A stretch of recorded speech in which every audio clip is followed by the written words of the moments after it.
नमस्कार दोस्तों। कोविड-19 एक ऐसा वायरस जिसने हम सबकी जिंदगी पे एक ब्रेक सी लगा दी है। इम्तिहान बहुत मुश्किल है, पर हमारे हौसले भी बहुत बुलंद हैं। आज मैं आपको प्यार और मोहब्बत के जज्बे की कहानी सुनाने जा रही हूँ। पर कहानी से पहले एक किस्सा सुनिए। नहीं जानती किसने लिखा है, पर मेरे दिल को छू गया। वो लोग पिछले कई दिनों से इस जगह पर खाना बांट रहे थे। हैरानी की बात यह थी कि एक कुत्ता हर रोज आता था और किसी न किसी के हाथ से खाने का पैकेट छीनकर ले जाता था। आज उन्होंने एक आदमी की ड्यूटी भी लगा दी कि खाने को लेने के चक्कर में कुत्ता किसी आदमी को ना काट ले। लगभग 11 बजे का समय हो चुका था और वो लोग अपना खाना वितरण शुरू कर चुके थे। तभी देखा कि वो कुत्ता तेजी से आया और एक आदमी के हाथ से खाने की थैली झपट कर भाग गया। वो लड़का जिसकी ड्यूटी थी कि कोई जानवर किसी पर हमला ना कर दे, वो डंडा लेकर उस कुत्ते का पीछा करते हुए कुत्ते के पीछे भागा। कुत्ता भागता हुआ थोड़ी दूर एक झोपड़ी में घुस गया। वो आदमी भी उसका पीछा करता हुआ झोपड़ी तक आ गया। कुत्ता खाने की थैली झोपड़ी में रख के बाहर आ चुका था। वो आदमी बहुत हैरान था। वो झोपड़ी में घुसा तो देखा कि एक आदमी अंदर लेटा हुआ है। चेहरे पर बड़ी सी दाढ़ी है और उसका एक पैर भी नहीं है। गंदे से कपड़े हैं उसके। ओ भैया, ये कुत्ता तुम्हारा है क्या? उसने पूछा। मेरा कोई कुत्ता नहीं है, कालू तो मेरा बेटा है। उसे कुत्ता मत कहो, अपंग बोला। अरे भाई, हर रोज खाना छीन कर भागता है वो। किसी को काट लिया तो ऐसे में कहाँ डॉक्टर मिलेगा? उसे बांध के रखा करो। खाने की बात है तो कल से मैं खुद दे जाऊंगा तुम्हें, उस लड़के ने कहा। बात खाने की नहीं है, मैं उसे मना नहीं कर सकूंगा। मेरी भाषा भले ही ना समझता हो, लेकिन मेरी भूख को समझता है। जब मैं घर छोड़ के आया था तब से यही मेरे साथ है। मैं नहीं कह सकता कि मैंने उसे पाला है या उसने मुझे पाला है। मेरे तो बेटे से भी बढ़कर है। मैं तो रेड लाइट पर पेन बेचकर अपना गुजारा करता हूँ, पर अब सब बंद है। वो लड़का एकदम मौन हो गया। उसे ये संबंध समझ ही नहीं आ रहा था। उस आदमी ने खाने का पैकेट खोला और आवाज लगाई, कालू, ओ बेटा कालू, आजा खाना खा ले। कुत्ता दौड़ता हुआ आया और उस आदमी का मुंह चाटने लगा। खाने को उसने सूंघा भी नहीं। उस आदमी ने खाने की थैली खोली और पहले कालू का हिस्सा निकाला, फिर अपने लिए खाना रख ली। खाओ बेटा, उस आदमी ने कुत्ते से कहा, मगर कुत्ता उस आदमी को ही देखता रहा। तब उसने अपने हिस्से से खाने का निवाला लेकर खाया। उसे खाते देख कुत्ते ने भी खाना शुरू कर दिया। दोनों खाने में व्यस्त हो गए। उस लड़के के हाथ से डंडा छूटकर नीचे गिर पड़ा था। जब तक दोनों ने खा नहीं लिया, वो अपलक उन्हें देखता रहा। भैया जी, आप भले गरीब हों, मजदूर हों, मगर आपके जैसा बेटा किसी के पास नहीं होगा। उसने जेब से पैसे निकाले और उस भिखारी के हाथ में रख दिए। रहने दो भाई, किसी और को ज्यादा जरूरत होगी इनकी। मुझे तो कालू ला ही देता है। मेरे बेटे के रहते मुझे कोई चिंता नहीं। वो लड़का हैरान था कि आज आदमी आदमी से छीनने को आतुर है और ये कुत्ता बिना अपने मालिक के खाए खाना भी नहीं खाता है। उसने अपने सर को जोर से झटका और वापस चला आया। अब उसके हाथ में कोई डंडा नहीं था। प्यार पर कोई वार कर भी कैसे सकता है? और ये तो प्यार की पराकाष्ठा थी। आशा करती हूँ आपको ये किस्सा अच्छा लगा होगा। आइए अब सुनते हैं आज की कहानी, जिसका शीर्षक है पूरे चांद की रात। और ये कहानी कृष्णचंद्र जी द्वारा लिखी गई है। अप्रैल का महीना था। बादाम की डालियां फूलों से लद गई थीं और हवा में बर्फीली खुनकी के बावजूद बहार की लताफत आ गई थी। झील का गहरा सब्ज पानी अपने सीने के अंदर उन लाखों रूपों को छुपाए बैठा था जो बहार की आमद पर यकायक उसकी सतह पर एक मासूम और बेलौस हंसी की तरह खिल जाएंगे। पुल के किनारे किनारे बादाम के पेड़ों की शाखों पर शगुफे चमकने लगे थे। पुल के जंगले का सहारा लेकर मैं एक अरसे से उसका इंतजार कर रहा था।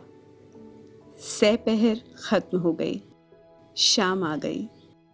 बादाम के पेड़ों की कतार की ओट में पगडंडी भी सो गई और फिर रात के सन्नाटे में पहला तारा किसी मुसाफिर के गीत की तरह चमक उठा। चांद निकल आया और फिर वो आ गई। तेज तेज कदमों से चलती हुई, बल्कि पगडंडी के ढलान पर दौड़ती हुई वो बिल्कुल मेरे करीब आके रुक गई। उसने आहिस्ता से कहा, हाय। उसकी सांस तेजी से चल रही थी, फिर रुक जाती, फिर तेजी से चलने लगती। उसने मेरे शाने को अपनी उंगलियों से छुआ और फिर अपना सर वहां रख दिया और उसके गहरे स्याह बालों का परेशान घना जंगल दूर तक मेरी रूह के अंदर फैलता चला गया। और मैंने उससे कहा, सपहर से तुम्हारा इंतजार कर रहा हूं। उसने हंसकर कहा, अब रात हो गई है, बड़ी अच्छी रात है। उसने अपना कमजोर नन्हा छोटा सा हाथ मेरे दूसरे शाने पर रख दिया और जैसे बादाम के फूलों से भरी शाख झुककर मेरे कंधे पर सो गई। देर तक वो खामोश रही, देर तक मैं खामोश रहा। फिर वो आप ही आप हंसी, बोली, मेरे अब्बा पगडंडी के मोड़ तक मेरे साथ आए थे क्योंकि मैंने कहा मुझे डर लगता है। आज मुझे अपनी सहेली रज्जो के घर सोना है। सोना नहीं, जागना है, क्योंकि बादाम के पहले शगुफों की खुशी में हम सब सहेलियां रात भर जागेंगी और गीत गाएंगी। और मैं तो सपहर से तैयारी कर रही थी इधर आने की, लेकिन धान साफ करना था और कपड़ों का ये जोड़ा जो कल धोया था आज सूखा ना था। उसे आग पर सुखाया और अम्मा जंगल से लकड़ियां चुनने गई थी, वो अभी आई ना थी। और जब तक वो ना आती मैं मक्की के भुट्टे और खुश्क खुबानियां और जरवालो तुम्हारे लिए कैसे ला सकती हूँ। देखो, ये सब कुछ लाई हूँ तुम्हारे लिए। हाय, तुम सचमुच खफा खड़े हो। मेरी तरफ देखो, मैं आ गई हूँ। पूरे चांद की रात है। आओ किनारे लगी हुई कश्ती खोलें और झील की सैर करें। उसने मेरी आंखों में देखा और मैंने उसकी मोहब्बत और हैरत में गुम पुतलियों को देखा, जिनमें उस वक्त चांद चमक रहा था। और ये चांद मुझसे कह रहा था, जाओ कश्ती खोल के झील के पानी पर सैर करो। आज बादाम के पीले शगुफों का मसरत भरा त्योहार है। आज उसने तुम्हारे लिए अपनी सहेलियों, अपने अब्बा, अपनी नन्ही बहन और अपने बड़े भाई सबको फरेब में रखा है, क्योंकि आज पूरे चांद की रात है। आज कश्मीर की बहार की पहली रात है। आज तेरे गले में कश्मीर के गीत यूं खिलेंगे जैसे चांदनी रात में जाफरान के फूल खिलते हैं। ये सुर्ख सत लड़ी पहन ले। मेरा गुस्सा धुल गया। मैंने उसका हाथ अपने हाथ में लिया और उससे कहा, आओ चलें झील पर। पुल गुजर गया, पगडंडी गुजर गई, बादाम के दरख्तों की कतार खत्म हो गई। अब हम झील के किनारे किनारे चल रहे थे। कश्ती खुबानी के एक पेड़ से बंधी थी जो बिल्कुल झील के किनारे उगा था।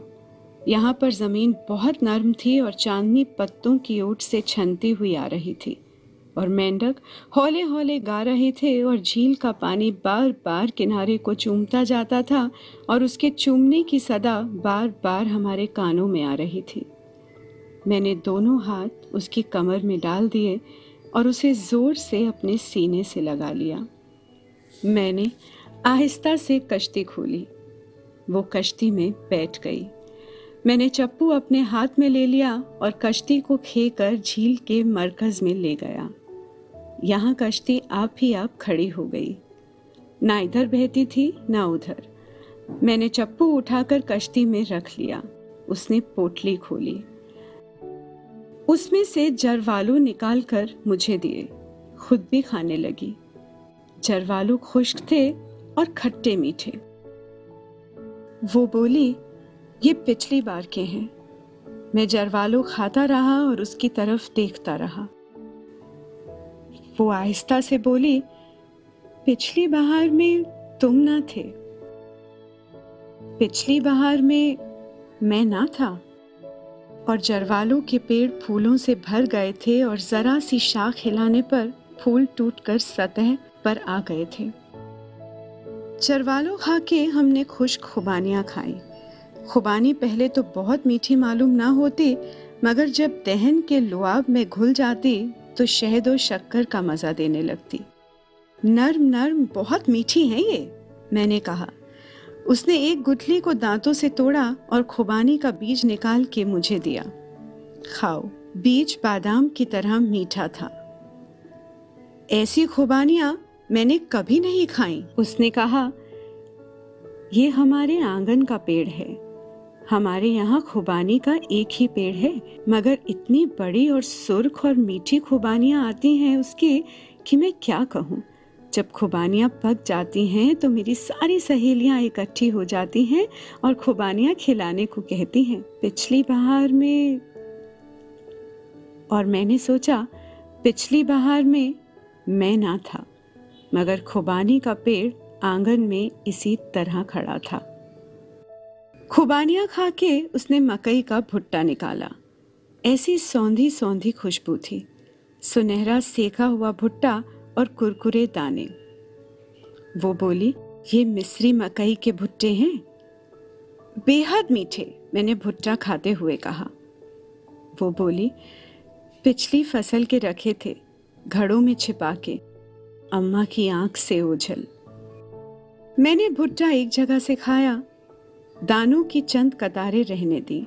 फिर उसने उसी जगह से खाया और दानों की चंद कतारें मेरे लिए रहने दी, जिन्हें मैं खाने लगा। और इस तरह हम दोनों एक ही भुट्टे से खाते गए। और मैंने सोचा, ये मिस्री मकई के भुट्टे कितने मीठे हैं, ये पिछली फसल के भुट्टे, जब तू थी लेकिन मैं ना था। मैंने मोहब्बत से उसकी तरफ देखा और कहा, आज पूरे चांद की रात को जैसे हर बात पूरी हो गई है। कल तक पूरी ना थी, आज पूरी है। उसने भुट्टा मेरे मुंह से लगा दिया। उसके होठों का गर्म गर्म लम्स अभी तक इस भुट्टे पर था। मैंने कहा, मैं तुम्हें चूम लूं? वो बोली, हश, कश्ती डूब जाएगी। तो फिर क्या करें? मैंने पूछा। वो बोली, डूब जाने दो। वो पूरे चांद की रात मुझे अब तक नहीं भूलती। मेरी उम्र 70 बरस के करीब है, लेकिन वो पूरे चांद की रात मेरे जहन में इस तरह चमक रही है जैसे अभी वो कल आई थी। ऐसी पाकीज़ा मोहब्बत मैंने आज तक नहीं की होगी, उसने भी नहीं की होगी। वो जादू, वो कुछ और था, जिसने पूरे चांद की रात को हम दोनों को एक दूसरे से यूं मिला दिया कि वो फिर घर नहीं गई। उसी रात मेरे साथ भाग आई और हम 5-6 दिन मोहब्बत में खोए हुए बच्चों की तरह इधर उधर जंगलों के किनारे, नदी नालों पर अखरोटों के साए तले घूमते रहे, दुनिया से बेखबर। फिर मैंने इसी झील के किनारे एक छोटा सा घर खरीद लिया और उसमें हम दोनों रहने लगे। कोई 1 महीने के बाद मैं श्रीनगर गया और उससे ये कह के गया कि तीसरे दिन लौट आऊंगा। तीसरे दिन मैं लौट आया तो क्या देखता हूँ कि वो एक नौजवान से घुल मिल के बातें कर रही है। वो दोनों एक ही रकाबी में खाना खा रहे थे, एक दूसरे के मुंह में खाना डालते जाते हैं और हंसते जाते हैं। मैंने उन्हें देख लिया, लेकिन उन्होंने मुझे नहीं देखा। और मैंने सोचा कि ये पिछली बहार या उससे भी पिछली बहार का महबूब है, जब मैं ना था। और फिर शायद और आगे भी कितनी ही ऐसी बहारें आएंगी, कितनी ही पूरे चांद की रातें आएंगी जब मोहब्बत बेकाबू हो जाएगी। आज तेरे घर में खिज़ां आ गई है, जैसे हर बहार के बाद आती है। अब तेरा यहाँ क्या काम? इसलिए मैं ये सोचकर उनसे मिले बगैर ही वापस चला गया और फिर अपनी पहली बहार से कभी नहीं मिला। और अब मैं 48 बरस के बाद लौट के आया हूँ। मेरे बेटे मेरे साथ हैं। मेरी बीवी मर चुकी है, लेकिन मेरे बेटों की बीवियां और उनके बच्चे मेरे साथ हैं और हम लोग सैर करते करते झील के किनारे आ निकले हैं। और अप्रैल का महीना है और सहपहर से शाम हो गई है और मैं देर तक पुल के किनारे खड़ा बादाम के पेड़ों की कतारें देखता जाता हूँ। एक हसीन जवान लड़की हाथों में एक छोटी सी पोटली दबाए पुल पर से भागती हुई गुजर जाती है और मेरा दिल धक से रह जाता है। मैं पुल को पार करके आगे बढ़ता हूँ। मेरे बेटे और उनकी बीवियां और बच्चे मेरे पीछे आ रहे हैं। वो अलग अलग टोलियों में बटे हुए हैं। यहाँ पर बादाम के पेड़ों की कतार खत्म हो गई। झील का किनारा है। ये खुबानी का दरख्त है, लेकिन कितना बड़ा हो गया है। मगर कश्ती, ये कश्ती है। मगर क्या ये वही कश्ती है? सामने वो घर है, मेरी पहली बहार का घर, मेरी पूरे चांद की रात की मोहब्बत। घर में रोशनी है, बच्चों की सदाएं हैं। कोई भारी आवाज में गाने लगता है, कोई बुढ़िया उसे चीख कर चुप करा देती है। मैं सोचता हूँ आधी सदी हो गई, मैंने इस घर को नहीं देखा। देख लेने में क्या हर्ज है? आखिर मैंने उसे खरीदा था। देखा जाए तो मैं अभी तक उसका मालिक हूँ। देख लेने में हर्ज ही क्या है? मैं घर के अंदर चला आ जाता हूँ। बड़े अच्छे प्यारे बच्चे हैं। एक जवान औरत अपने खाविंद के लिए रकाबी में खाना रख रही है। मुझे देखकर ठिठक जाती है। 2 बच्चे लड़ रहे थे। मुझे देखकर हैरत से चुप हो जाते हैं। बुढ़िया जो अभी गुस्से में डांट रही थी, थंब के पास आके खड़ी हो जाती है। कहती है, कौन हो तुम? मैंने कहा, ये मेरा घर है। वो बोली, तुम्हारे बाप का है। मैंने कहा, मेरे बाप का नहीं है, मेरा है। कोई 48 साल हुए मैंने इसे खरीदा था। बस इस वक्त तो यूं ही मैं इसे देखने के लिए चला आया। आप लोगों को निकालने के लिए नहीं आया हूँ। ये घर तो बस समझिए कि अब आप ही का है। मैं तो बस यूं ही। मैं ये कहकर लौटने लगा। तभी बुढ़िया बोली, तो तुम हो? अब इतने बरस के बाद कोई कैसे पहचाने? और फिर वो देर तक खामोश खड़ी रही। मैं नीचे आंगन में चुपचाप खड़ा उसकी तरफ देखता रहा। फिर वो आप ही आप हंसती। बोली, आओ मैं तुम्हें अपने घर के लोगों से मिलाऊं।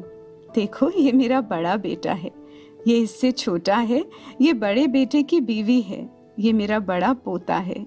सलाम करो बेटा। ये पोती, ये मेरा खाविंद है। उसे जगाना नहीं, परसों से उसे बुखार आ रहा है, सोने दो उसे।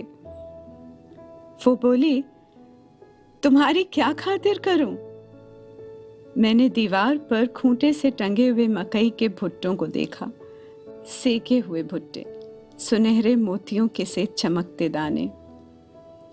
हम दोनों मुस्कुरा दिए। वो बोली, मेरे तो बहुत से दांत झड़ चुके हैं, जो हैं वो भी काम नहीं करते। मैंने कहा, यही हाल मेरा भी है, भुट्टा ना खा सकूंगा। मुझे घर के अंदर घुसते देखकर मेरे घर के लोग भी अंदर चले आए थे। अब खूब गहमा गहमी थी।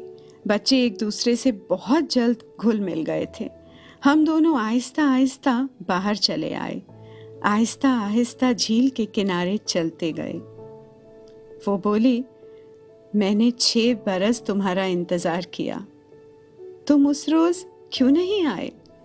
मैंने कहा, मैं आया था, मगर तुम्हें किसी दूसरे नौजवान के साथ देखकर वापस चला गया था। क्या कहते हो? वो बोली, हाँ, तुम उसके साथ खाना खा रही थी, एक ही रकाबी में। वो एकदम चुप हो गई, फिर जोर जोर से हंसने लगी।